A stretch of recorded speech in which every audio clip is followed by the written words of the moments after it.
నమస్తే అండి. ఈరోజు వీడియోలో టేస్టీ ఫేమస్ పంజాబీ డిష్ అదేంటంటే పావు బజ్జీ ఎలా తయారు చేయాలో చూద్దాము.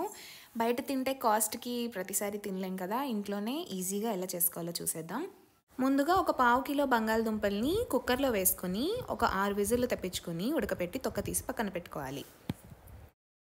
ఇలా లోతైన కడాయిని తీసుకొని అందులోని 1-2 టేబుల్ స్పూన్ల నూనెను వేసుకోవాలి. తర్వాత 1-2 టేబుల్ స్పూన్లు వెన్నని కానీ వెన్న లేని వారు నెయ్యిని కానీ వేసుకోవాలి.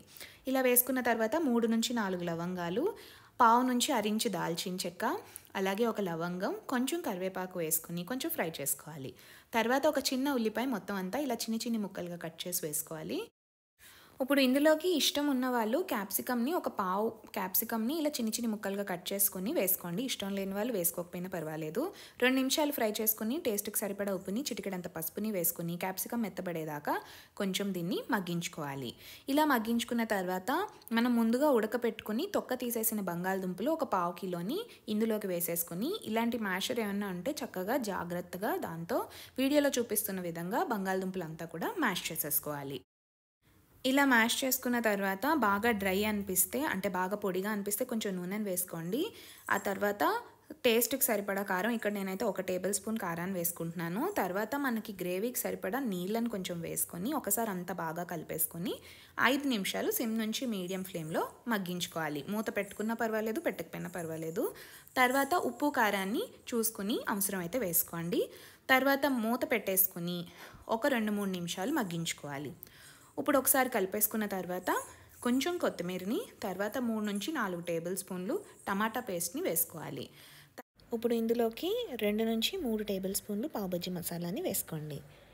ఇలా వేసుకున్న తర్వాత ఒకసారి అంతా బాగా కలుపుకొని ఒక 2 నిమిషాలు మగ్గించుకొని మనకి గ్రేవీ కన్సిస్టెన్సీ అంటే చిక్కదనం సరిపోయింది అన్నంత వరకు ఉడికించుకొని తర్వాత స్టవ్ని కట్టేసుకోవాలి. స్టవ్ కట్టేసిన తర్వాత ఇందులోకి మనకి టేస్ట్కి సరిపడా నిమ్మకాయ రసాన్ని పిండుకోవాలి.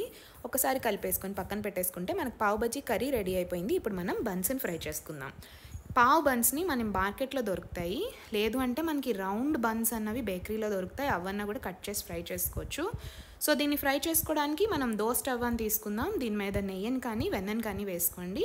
ఇలా ప్యాన్ ఒకసారి తిప్పేసుకుని నెయ్యిని కానీ వెన్నని కానీ స్ప్రెడ్ చేసుకున్నాక ప్యాన్ కొంచెం హీట్ అయ్యాక బన్స్ని ఒకటిగా వీడియోలో చూపిస్తున్న విధంగా పెట్టేసుకొని సిమ్ నుంచి మీడియం ఫ్లేమ్లో ఫ్రై చేసుకోవాలి. కొంచెం సేపు ఇలా ఫ్రై అయ్యాక బ్రౌన్ కలర్ వస్తుంది అంటే మనకి బన్ ఫ్రై అయినట్టే. సో ఇంకో పక్కకు కూడా తిప్పుకొని అటు కూడా కొంచెం సేపు ఫ్రై చేసుకొని తర్వాత ప్లేట్లోకి తీసేసుకోవాలి. సో మనకి పావు బజ్జీ ఇప్పుడు రెడీ అయిపోయింది. వేడివేడిగా కూర, వేడివేడిగా బన్స్ ఉన్నాయి.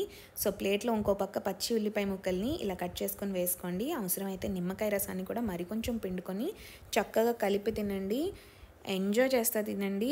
ఎంత కావాలో అంత తినండి. ఈ రెసిపీని ఇంట్లో ట్రై చేసి ఎలా వచ్చిందో నాకు చెప్పడం మర్చిపోవద్దు. అదేవిధంగా ఈ వీడియోని లైక్, షేర్ చేయండి. మా ఛానల్ని మర్చిపోకుండా సబ్స్క్రైబ్ చేసుకోండి.